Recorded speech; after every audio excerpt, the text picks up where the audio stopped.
So now, as part of Google Analytics Part 2, we're going to talk about UTM campaign tracking. This is how we track the results in the paid and other campaigns we're running in our online marketing. So you probably recognize this if you ever click to a site and you check up in the URL and you see a long one like this with a question mark, UTM source, Facebook, and it's got all this other stuff. It's a much longer URL than you normally see. Well, that means that company is using UTM parameters to track the results of their campaign. So I clicked a Facebook ad in this case, and it brought me here. So we're going to go over that. And basically, when you're in Google Analytics and you're looking at the data here, you go to Acquisition Overview, and you can see at a high level where are people coming from, and then what are they doing, right? So organic search, that could be searches from, say, Google or Bing or Yahoo. Direct is they came right to the site. Social, they came from social media. Referral, they clicked a link from another website. Email, they clicked an email, right? And if we want to drill in further, we go to All Traffic Source Medium. And this one really is probably the most valuable report in Google Analytics because it tells us exactly, not just was it organic, but was it Google organic, was it Bing organic, was it Yahoo organic, etc. And then specifically, where were they before they clicked to our site, right? And then we can see, did it meet any of our goals that we're tracking and that we set up earlier in our Google Analytics course here, right? So what we need to do is pass in information, source and medium, into here so we can track it, and we also want it to filter in correctly here to the larger categories. So how does Google Analytics interpret these more specific sources and mediums into this overview? Well, it's called the default channel grouping, okay? And if you Google for default channel definitions, you can pull up the Google Analytics definitions right here. And so they're saying we use this logic by default to put these buckets, to put this traffic into different buckets, right? So if you're wondering what counts as organic search, it's basically the medium equals organic. That makes sense. What's social? It's any of these. This is basically OR logic and regex. And then if it's email, we make it email. So that's the medium that matches this, and it goes down in this order. So the logic starts up here and works its way down. One thing that's interesting is paid search. So Google Analytics, again, is 15 years old or whatever it is. And what we don't see on this list is social media ads or YouTube ads or things like that, right? There is this other advertising category we could potentially use in which the medium matches any of these, right? So how do we feed these in correctly? We use the campaign URL builder. So for Splendid Beast, this is the one we just saw. You can put in, this is a free tool from Google. If you Google campaign URL builder, you'll see it. Otherwise, I'll include the link. So here's the website we want to go to. And then we want to decorate the link so we get these pieces up here, right? Everything after the question mark. Those are our UTM parameters. So I'm going to say campaign source is Facebook because that's where they're coming from. I'm writing a Facebook ad, and then I'm making up one called paid social, and this is a remarketing ad, and it's the customer with dog pain. That's what the content of the ad is. That's the image in the ad, right? So if I want to feed this in, it gives me the larger URL I can put, and then when it asks me for that final URL in the Facebook ad, I can put this in, right? And I can do the same in other kinds of ads I'm running. Now, part of the issue is paid social, using this strict logic, it's saying social medium basically contains social. So my ads are going to get grouped in with my organic. I personally don't like that, so we're going to look at how do we break that out. We'll do that in just a second, but first I want to show you, we've got a UTM campaign tracking template. So I'll walk you through this, and this is a free resource you can use that'll help guide you. So when someone clicks from Google or Bing, basically we don't need to do anything with UTM parameters. It's already handled, and the source and medium are going to be Google organic or Bing organic. It's going to happen automatically. If we run Google or Bing search ads, it's automatically going to do it as long as we turn on auto tagging, and I've got a link here of how to do that for both Google and Bing. So it's going to be Google CPC, meaning cost per click, and it's automatically going to pass in the campaign name. Bing will do the same thing. The search term it'll pass in, that's what someone actually searched, and then no need for content. That's the next level of it. So these are all pieces we can use. We can use this any which way we want, and I see a lot of people filling these in all kinds of ways, but what they're not thinking about is how is Google Analytics receiving it over here?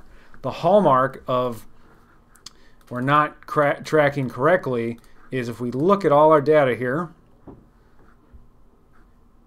we'll see other. So other is basically you're sending in a source medium that Google Analytics is not receiving per these default channel definitions, okay?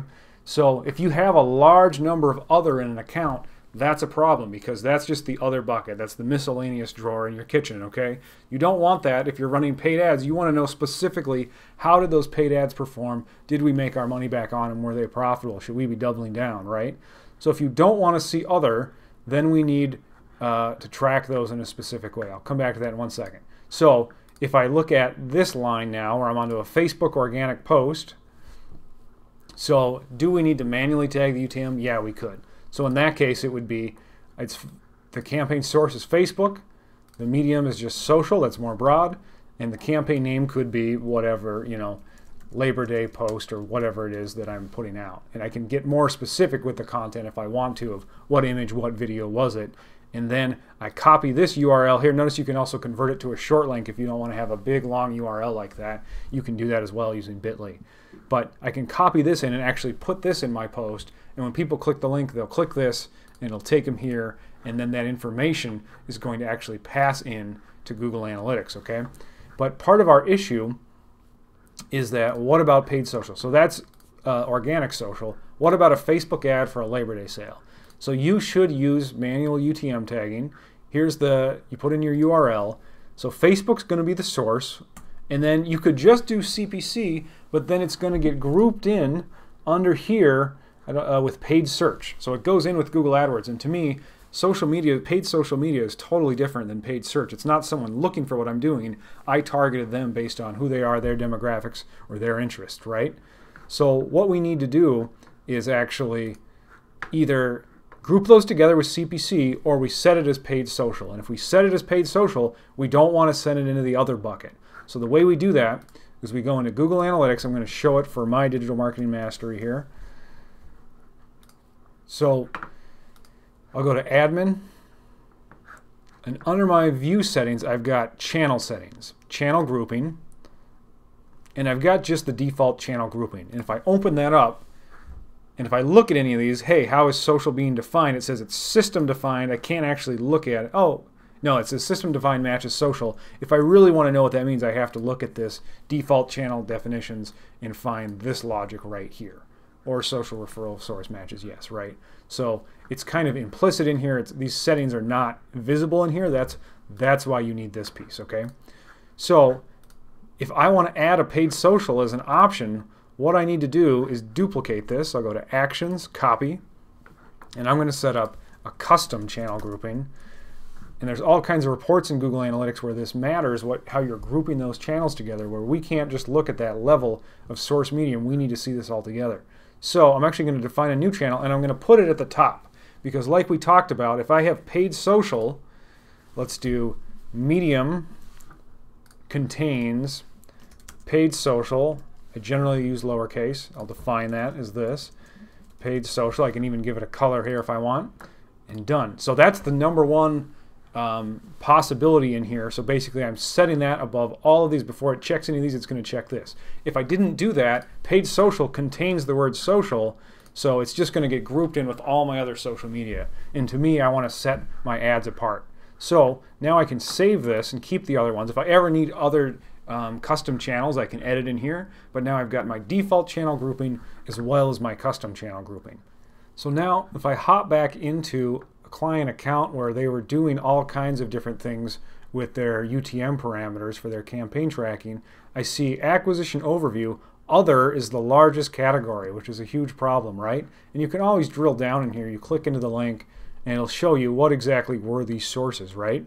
So here we go. They were using multiple social for a while as one, and that was actually 21,000 users. So they were paying for a lot of social media traffic, and it's going to the miscellany bucket, which is not good, right? Started using Facebook, Facebook Audience Extension, etc. And then these sources now make a little more sense. And what you'll see as we go back to acquisition overview, and there's now an option here, primary dimension, instead of default channel grouping, we have an option called custom channel grouping, and we're including paid social in that. So now if Facebook's included, we can see there's still this whole other category for those other ones here, but now paid social makes up the most of it, and that's actually meaningful for us. So we can look and see how many transactions did we have from paid social specifically now that this is being tracked. So that's the big reason. That's how we track what happens with our paid social media ads in Google Analytics. And this is if you click the link below, you can access this guide here if you want to sort of a guide to, hey, how should we be putting in our source, medium, and campaign and content? And then you can just use Campaign URL Builder to plug in what's recommended here. So I've also got suggestions around if you're doing email campaigns, if you're doing Google remarketing ads, if you're doing YouTube ads. This is how I recommend tagging it. And then I have little notes in here too as well about how do you handle this.